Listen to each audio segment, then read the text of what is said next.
Hey guys, mad theories here.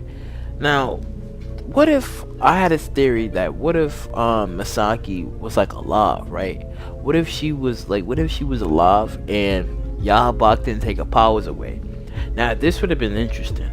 Now Ichigo, obviously, yeah, everything would have went according to plan. Everything would have happened. But the thing is, it's like when they would have got to the 1,000 year blood arc, and that's when both, Sheen and Masaki would have had this conversation. They would explain to him, like, listen, like, you part Quincy, you part of the last generation of Quincy's, because I'm just gonna strongly say that Yalabaka, he was killing them all. Like, I strongly say, because if she's like the last, like, come on, he was killing them all. He was taking back their powers and killing them or something. But she would explain to him, like, well, you are like the last, we are like the last considered of the Kurosaki family bloodline, this and that and stuff. So she would have been teaching him. It would have been interesting that she would have been teaching him, like, blood vein, how to use the bow, how to use all types. Like, it would have been interesting for her to train him, just a little bit. Like, he would have trained and learned everything like according to how it went in the manga. He still would have did that, but she would have trained him just a little bit and taught him little certain things, like, with his bow, you can do this and that and stuff. So she would have been teaching him a little bit more, even though she probably would have been like that type of mom to be like, well, she don't want to see her son die, she don't want to see her son all types of messed up, and so as he was been like going off into war, to battle and stuff, she would have told Orihime. Now Orihime, I would have had that, that they would have had a little conversation and stuff. So she would have been like, well, I want you to keep my son safe, keep my boy all right. She would have, I know that you love my son, blah blah blah, this and that and stuff. So she was like, yeah, I do, keep him safe, this and that. So everything still would have been interesting, but she would have been teaching him a little bit on how to use powers, this and that. So Yahabak would have found out. He would be like, oh, so there's one Kurosaki that I didn't take away. And next thing you know, he would have used his powers and he would have took away her power. So she would have been stripped. She would have been stripped of her abilities and stuff, and she would have known. Now Sheen would have been right next to her. He wouldn't have never left. He would have been next to her, because she would have told him. She would have been like, I know that my powers will leave me. And then she explains a little bit, like, she heard stories. She never seen them. But she heard stories that there is the father of all Quincy's that has been. Now she tells the story way before she teaches Ichigo and everything. She's just going to, because she explains it to Sheen, like, well, in the future, like, I may probably have my powers taken away, or at some given point in time my powers will leave me. And then she explains the story that, well, there's this guy, and rumor, legend, myth, whatever, that he was like considered the father of all Quincy's, blah blah blah. He was the one that obliterated people's, well, he was the one that gave people powers, because that would have been the plot. Like, he was like considered Jesus and stuff. Like, he gives people like a fragment of his soul, they feel good and whatnot, and then he takes that back because it strips their life force or something. He takes that back and stuff. So it's like, she explains like the good stuff, and then she explains, because she wouldn't know all of what he can do. It's just that she would explain like the parts that she heard and what he did to said soul reapers and stuff. And she would have been thinking, like, I heard a little something too, I don't know if it's true, because he would have been like, because back in his days when he was a captain, so he would have been like, I did heard some stories, some rumors going around, but I didn't think it was true and whatnot. Until the 1,000-year-old blood arc starts, that's when stuff starts flowing into fruition. The captain Ryusai dies, and then he shows up and he's like the father of all Quincy's. She's scared shitless. She is scared shitless, because she's like, and he's like, yo, what's wrong? Like, she in there shaking and shit. He like, is she coming in? He like, yo, what's wrong? What happened? And she's like, she sensed something, and it's him. It's the father of Quincy. She sends him and stuff. And then after for a while, when Ichigo starts fighting him and whatnot, that's when he starts to pick him. He's like, hold up, Kurosaki. Hold on here. The next thing you know, he's like, wait, isn't that Kurosaki I know?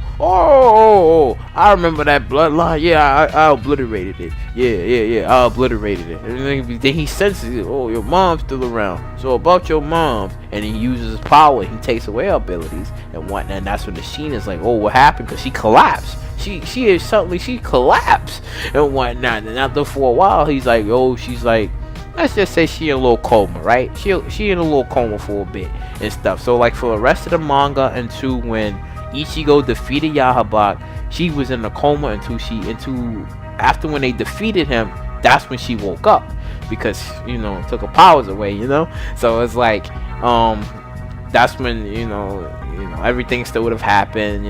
She would have taught him, but before she went to the coma, she would have trained him. He would have fought Yahabak. Yahabak would have defeated him, noticed that his mother would have been alive, took away her power, put her in a coma, and that probably would have been it. that probably would have been it and stuff. And then, I wouldn't say the only way to wake her up would have been to defeat him, because she could have woke up at any given time. But it was just that her powers were taken away, because it would be a little bit similar but different on how when Ichigo used the final Getsuga Tensho, and that's when they said that he would lose time. Oh no, it wasn't that he was in a coma. It was that he would lose something. I know they said he would lose, I guess, hours in a day, or he would pass out, or something to the last given point where he would lose his Soul Reaper powers.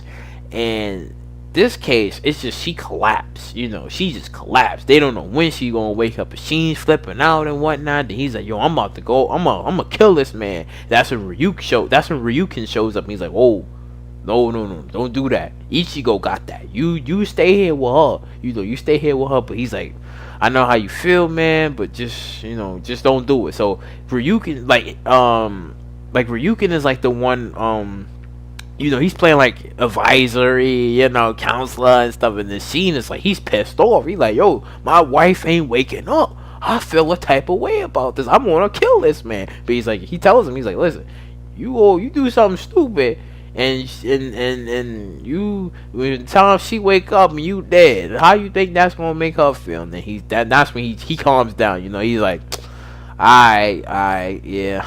Alright, I guess you're right. And he leaves everything up to Ichigo until when Ichigo and Uryu, they defeat him and stuff. And then, that's when she wakes up and stuff. Because I think it would have been interesting. Oh my god, it would have been so interesting because he would have took away her power. Hell, I would have even said that. He probably would have even sent a little assassin, send one of his peeps. I'm like, oh well, you see, you in here, you in here swinging the sword at me. You see what's gonna happen? Ayo, and next thing you know, he sends one of his dudes, and then Sheen fights him and stuff, and obviously Sheen would probably beat him. He's probably like I wouldn't say like a low-ranking soldier, but he's like a really tough soldier that's giving Sheen a little problem, but he takes him out. He takes him out and stuff. So it's like, it's interesting, yo. I think it'll be interesting because when you see Yahabak, it's like, yo, he is like the dude that's like that you think that, well, okay, he's a Quincy. Because when I first read it, and I was like, I personally thought he was whack. Like I thought he was like some Steve Harvey mustache looking so and so, and I was like, man, what is this? Then when he killed Genri Yusai, I said, he did what? What you mean he killed him? Genri Yusai is the baddest motherfucker in the whole of the series. How's that? And he said he killed him. He sealed his power away. He obliterated him with arrows. He had poor what's his face? Kenpachi. He was choking him up and was like, listen, I thought that you was a little bit stronger. I thought all the captains were strong. I'm disappointed. And threw him down to the ground like he was a piece of garbage and walked over him and whatnot. And poor Kenpachi got a retarded look on his face, wondering, how is that? I'm Kenpachi Zaraki, damn it. How was that? But but yeah. So yeah, that's what I said, and Kenpachi got his Bankai, and Yahabak won me over, and I was like, yeah, he's stupidly broken, and the thing he was about to do in the manga, about to destroy everything in the Bleach dimension and recreating in his own image. And I'm like, sir, whoa. That's crazy, you know. You're gonna recreate the entire world and everything in your own image, like every part of the world, and was getting affected by what he was about to do. So I was like, yo, he's crazy, you know. He's going crazy levels. So I was like, all right. That's when he won me over. He won me over. Even when he was like taking away people's powers and stuff, you know, he still won me over. I was impressed by it. So I was like, yo, that's why I said I can't wait until the manga come back. Because when the manga come, oh man, not manga, when the anime comes back, it's gonna be great to see, you know, you see that, you know, I just can't wait for the anime to come back. But yeah, you know, if you like what you heard what you like, you know, please subscribe, share, do all that wonderful stuff, and I catch you later.